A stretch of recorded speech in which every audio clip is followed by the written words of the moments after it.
Ó, coloca Pedro Raul aqui, porque a gente vai falar sobre Pedro Raul agora, porque ele não joga.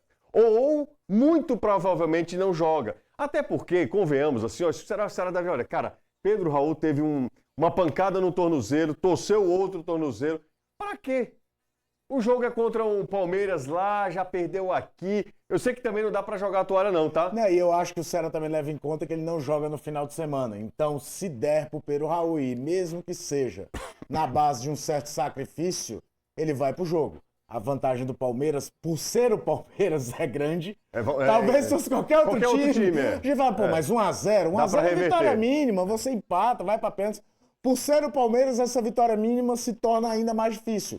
Mas se existir uma mínima possibilidade do Pedro Raul ir pro jogo, até pelo fato do Ceará não jogar no final de semana, certamente ele vai aparecer na equipe, porque mesmo vivendo no momento sem marcar tantos gols, ainda é uma referência, é um jogador que causa medo à defesa adversária, enfim, é um titular do Ceará. Ó, eu tô aqui esperando a sua mensagem, tá? Porque aqui, ó, no alto da sua tela, 3466-2040, o zap do Futebolês ali pertinho do Caio, ó, no nosso zap, você participa e aí a pergunta é o seguinte: quem você escalaria no lugar do Pedro Raul, considerando que o Pedro Raul não pode jogar? Aí nós temos duas opções mais lógicas. O Léo Condé, a gente já viu, inclusive no jogo passado, que ele não é afeito a fazer... Acertamos, né? Pois é, fazer ele muitas óbvio, novidades. Ele foi no óbvio. Então ele tem dois jogadores. Ele tem o Lelê e tem o Guilherme, que curiosamente ele vai perdendo um pouquinho de espaço, né?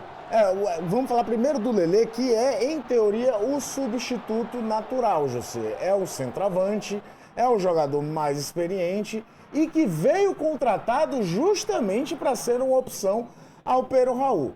Normalmente nos jogos, quando o Pedro Raul é substituído, desde que o Lelê passou a estar à disposição, quem entra é o Lelê. O Guilherme muitas vezes entra no lugar de um dos pontas, o Pedro Henrique, principalmente o Pedro Henrique, quando há uma necessidade.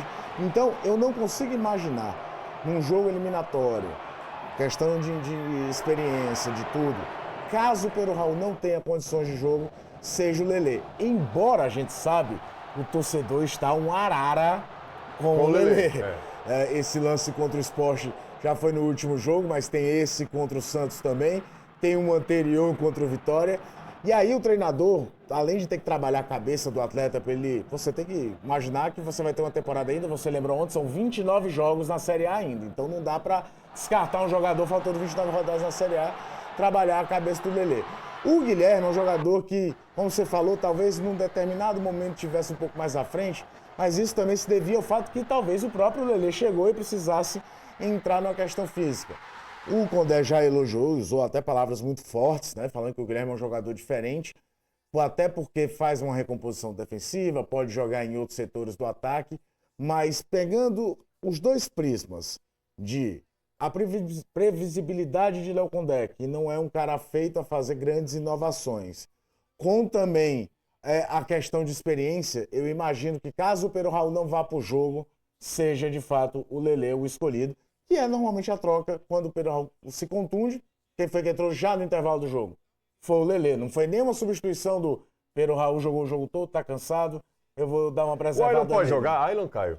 Ailon seria uma outra opção, mas também voltando de lesão e não vem atuando. Porque aí a gente pensa o seguinte, pode, beleza, sem Pedro Raul, o Lelê ainda, sabe, não chegou, o garoto Guilherme precisa de tempo para maturar, ele não pode colocar o Ailon como jogador de referência, tem mais mobilidade, e aí colocar foi o jogador alguém... dele dessa função na Série B. Na Série B, que era Ailon, no centralizado, Pulga e o Saulo, né? Existia até uma variação de quando o Ceará saía ganhando cedo, para aproveitar as velocidades do Saulo, o Saulo perdia as responsabilidades defensivas, o Ailon vinha mais para o lado direito para liberar o Saulo, porque o Saulo era um trator de guerra no contra-ataque. O Ceará ganhou jogos, inclusive com essa mudança de posicionamento entre os dois, mas não acredito no Ailon ainda. O Ailon ainda não fez um grande minutagem desde que voltou da lesão.